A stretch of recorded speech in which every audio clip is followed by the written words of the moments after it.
guys. How y'all doing tonight? Good, I love to hear that. I have a question. What's the first rule of Fight Club? And see, that's where I fucked up. Okay, let me take you back to 2006, okay? I was in the 4th grade. George Bush was leaving kids behind left and right. And I was like the elementary school town crier. I mean, just in everybody's fucking business. Call me Paul Revere. But I wasn't like popular. I was more like a court jester. And our class-wide bathroom break was like a fucking night at the Apollo for me.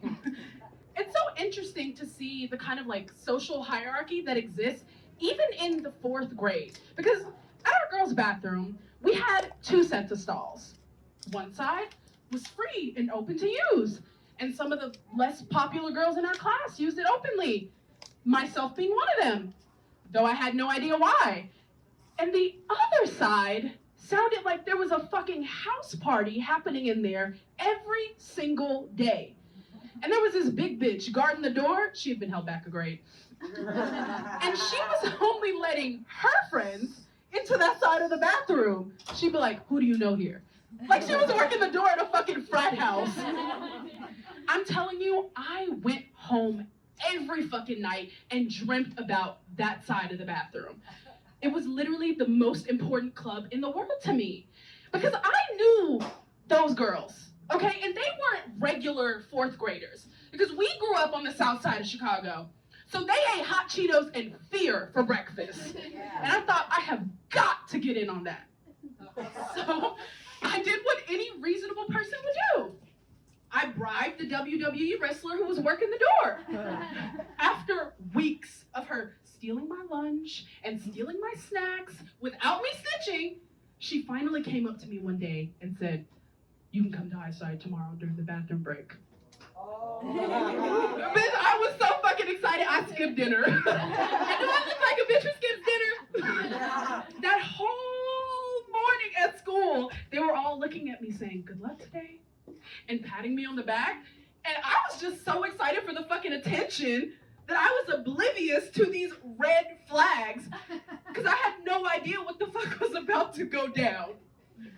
That day when we got to the bathroom, I abandoned my loser-ass friend so fucking quickly that I almost didn't notice that there was a new girl working the door. And I thought to myself, now where is John Cena? She's usually standing right here. And so I get into the bathroom, and there she was, in the corner, doing stretches. And I was puzzled as to why she would be doing that. Was it a dance competition of some sort? So me being nervous, I just said the first thing that came to my mind. I said, so what's on the agenda for today, gals? And they all just looked at me. And one of them said, you do know the rules, don't you? Like we're in a fucking mob initiation. I'm about to become a made man at 10 years old. And so I said, rules? What rules? And then the group leader, she comes up to me and she's like, to be in the dance club, you have to fight Selena first. Selena was a WWE wrestler. So naturally, I was like, you know what? Now that I think about it, I don't have to pee at all. I've actually never had to use the bathroom in my entire fucking life. And as I start to leave, Selena stops me. And she's like, if you try to leave, we will have to jump you first so you don't tell on us. Have to? The fuck do you mean you have to jump me first? Like, I'm 10 years old and now I'm in the middle of a gang initiation? Like, how the fuck did we get here? You know what? Now that I think about it, that's exactly what the CIA wants from us. That is quite literally exactly what Ronald Reagan predicted.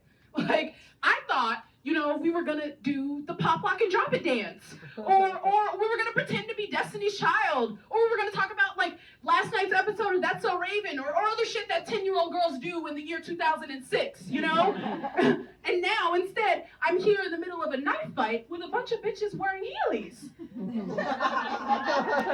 And so, I was like, I mean, I don't know, like, is there anybody else that I could fight first? Like, maybe one of the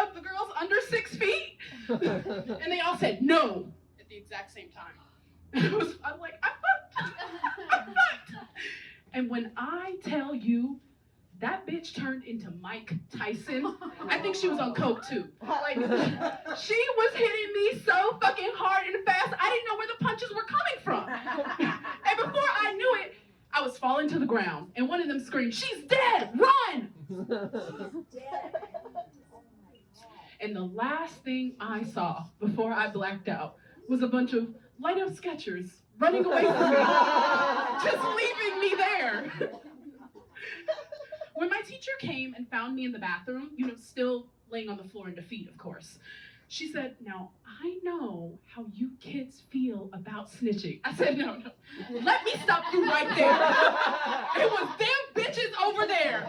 Okay, her, and Randy fucking Orton. Okay? And they are running a criminal organization out of the second floor girls' bathroom. Needless to say, I was not invited back to participate in any more underground fight clubs after that raid.